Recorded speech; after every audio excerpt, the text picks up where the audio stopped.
Sobrang traffic. Thursday. Dadalang oras na kami sa biyahe Tapos yung madam ko dito tulog na tulog.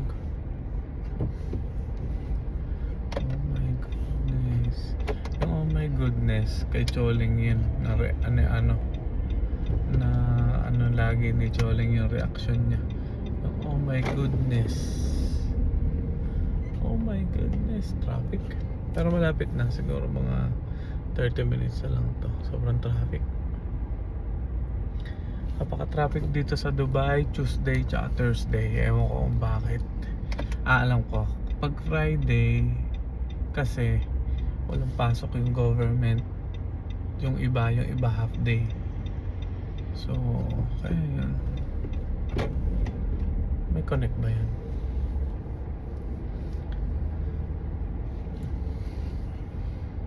Masaya pag Friday kasi makakainom tayo ng ng beer.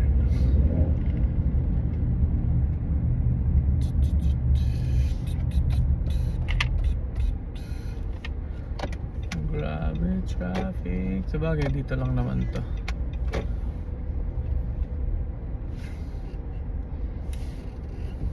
Dumadaan kasi kami paghapon sa walang salik.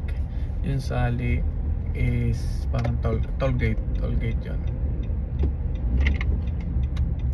Bayo pa magbigay, hindi ko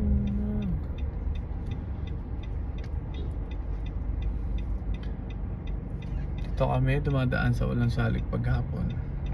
Tapos pag umaga doon kami dumadaan sa may salik na sa Sigsayed Road. Ito ang buhay Dubai. Pasok lang, uwi ng gabi. Grabe, 2 hours. May chance kasi na lumipat kami sa Al Barsha dati. Kaya lang, ang mahal ng apartment doon na 1 bedroom. 69, may 70, 65, ang liit. Yung upa lang namin dito sa bahay namin, 1 bedroom sa Horlands, 44, 45 1 year. Hindi ba ang laki? Pero pagka Al Barsha ka naman nga, siguro mga 15 minutes ang biyahe mo. 15 minutes. Tapos pa uwi siguro mga 30 minutes. Doon lang. Traffic lang yan. Eto na, wala nang traffic. Diretso na to. Titigil na lang tayo sa mga stoplight.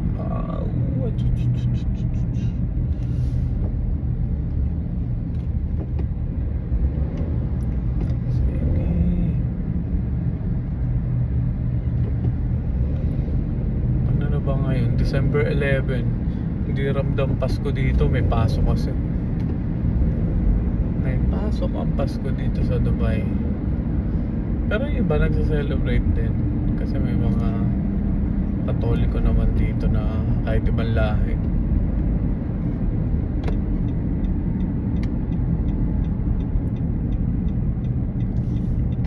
Sarap tulog lagi ni Madam pag ganito. Merienda kami. Minsan McDo. Basta kung ano-ano yung merienda namin. Tapos pagkatapos ng merienda, tutulog na si Madam. In 500 meters, use the right lane to turn right. Ayun lang. Upload ko to para alam ko lang, makita ko to balang araw. Pag mga 50 na ako, 60, makita ko na ganito sa Dubai nung ganitong year 2025.